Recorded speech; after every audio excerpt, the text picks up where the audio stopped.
না আলহামদুলিল্লাহ প্রায় প্রায় তো চূড়ান্তর দিকেই চলে গেছে, প্রায় হয়তো দুই একদিনের মধ্যে ইনশাল্লাহ ঘোষণা হয়ে যাবে, দুই একদিনের মধ্যে।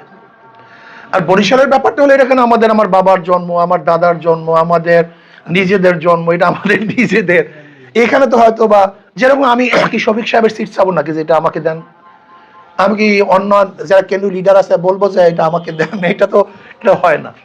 কাজেই বরিশালের সিট হয়তো বা এটা তো বলার দরকারই নেই, এটা তো আমাদের ইনশাল্লাহ অবশ্যই যদি জোট হয় তাহলে অবশ্যই সিটটা তো আমাদেরকে এমনিতেই ছেড়ে দেবে। এখানে যদি আমিরের সিটি যদি আমির না পায় তাহলে জোটটা কিসের?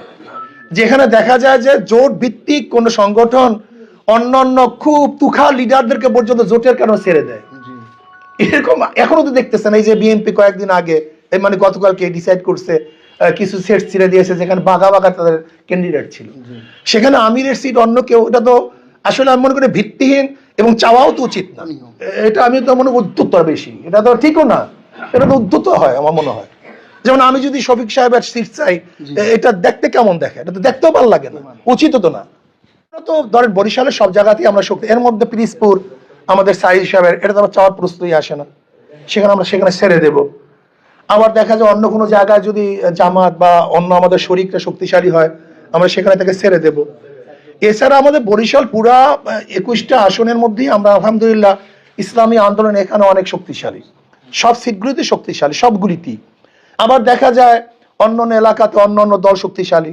কাজে আমরা তো চাইবো যে যেখানে যেখানে শক্তিশালী সে সেখান থেকে ক্যান্ডিডেট ঢুক, এটা আমাদের মূল নীতি। যেখানে যে শক্তিশালী, এটা আমরা দীর্ঘদিন পর্যন্ত কার কমিটি আছে মানে এগুলো আমরা বিশাল জরিপ করছি এতদিন পর্যন্ত। জরিপ করার পরে সেইটা নিয়ে পর্যালোচনা চলতেছে যে কার এখানে কি শক্তি আছে। নাহমাদু ওয়া সাল্লি আলা রাসূলিল্লাহ, আম্মা বাদ, ফাউযু বিল্লাহি মিনাশ শাইতানির রাজিম, বিসমিল্লাহির রহমানির রহিম।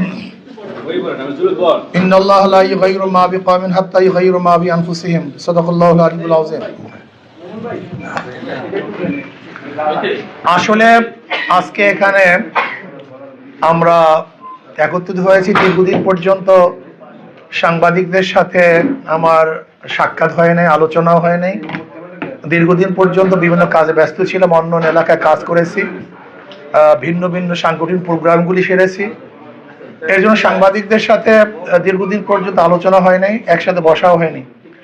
এর জন্য হঠাৎ চিন্তা করলাম যেহেতু বরিশাল আসছি, দেশের বিভিন্ন ঘটনা ঘটে গেছে, সামনে নির্বাচন আসতেছে, অনেক সাংবাদিকরা প্রশ্ন করে নির্বাচন কেমন চান, কিভাবে হবে, সংখ্যা প্রকাশ করেন কি করেন না, নির্বাচন কি সুস্থ হবে, অবাধ হবে, নিরপেক্ষ হবে, এই